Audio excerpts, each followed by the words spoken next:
二费英雄出装分析来了，依旧是来自 NZ 白的主题。厄加特目前主流阵容之一的核心卡，出装方面传统战士3件套银血泰坦血手效果不错，且合成相对简单，但实战下来多数量的血手才是最优解装备，更符合阵容构筑的思路。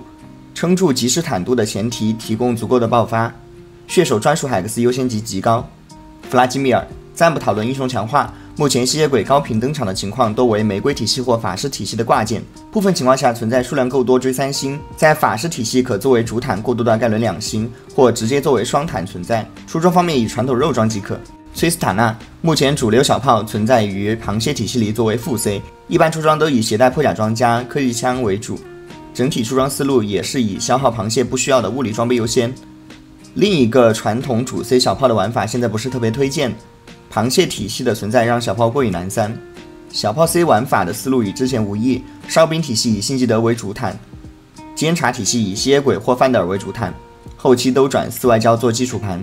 无尽必出，剩余的装备思路以最快3满3件为主，三神最优为无尽水银科技枪。魔腾不推荐走地魔腾，别玩，不信看胜率。阿卡丽迅击战士体系里作为潜在的副 C， 具体看局势里阿卡丽3星的速度。出装思路方面以保证持续作战能力为主，回复和增伤最为关键，保证自身的生存，为团队提供增伤是阿卡丽的首要任务。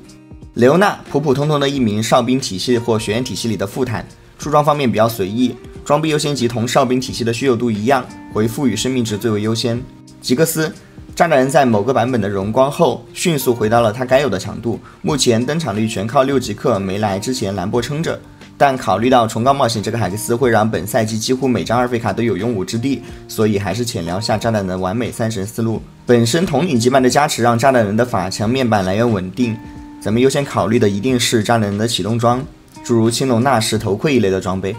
相对而言，如果你选择了青龙纳什作为前2件，最后1件继续补强启动收益会更高。若是对局内先人做出的是法包破防巨杀一类的装备，那么最后1件尽量选择头盔，会相对没有攻速加持的青龙刀收益更高。另外值得一提的是，巨杀效果一般，并且会消耗比较急缺的关键散件。卡米尔伏击体系的2哥，偶尔的大哥。卡米尔作为赛季初的老熟人，出装思路一直比较固定的去适配多正义的想法，但正义在某个版本的削弱后表现力一路下滑。虽然针对本身伏击体系的机制而言，正义毋庸置疑是一件好装备，现在的出装思路相对于以前版本的卡米尔有更多的选择，更能适应传统战士装了。泽利版本大热门赌狗之一，单卡强度就够大，适配于高监察体系或高哨兵体系。最简单的阵容构筑逻辑，前排高坚果顶住，后排豌豆射手疯狂输出，几乎每代云顶都有不可或缺的阳刀铁王八。出装思路依旧是阳刀最为优先，至少1把阳刀才能在3阶段有一战之力，所以玩泽利的时候数量固然重要，但第一优先考虑的是装备，之后才是要用的前排体系是什么。野火这个羁绊不用太过在意，若是纯哨兵体系，尽量考虑1把阳刀以上的出装。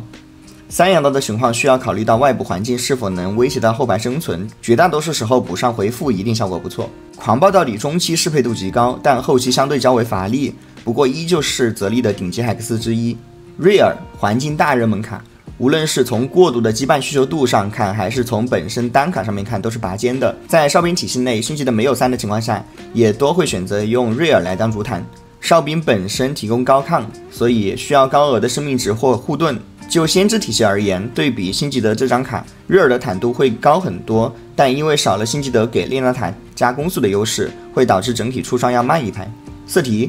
蓝发体系或斗士体系内的优质挂件，前期能够2星的话，过渡意识不差，数量够多可以考虑追3，且有投资一个偷偷或携带其余的辅助肉装的价值。少数情况仍有追3星色提给螃蟹当吃掉的素材的玩法。列娜塔版本大热门赌狗核心主 C， 出装思路较为固定，最优先的大天使决定输出上限必不可少，中期青龙刀优先级比大天使更低，可由攻速装来代替。三神思路基本只有2个，青龙大天使不变的情况下，纳什或水银择其一。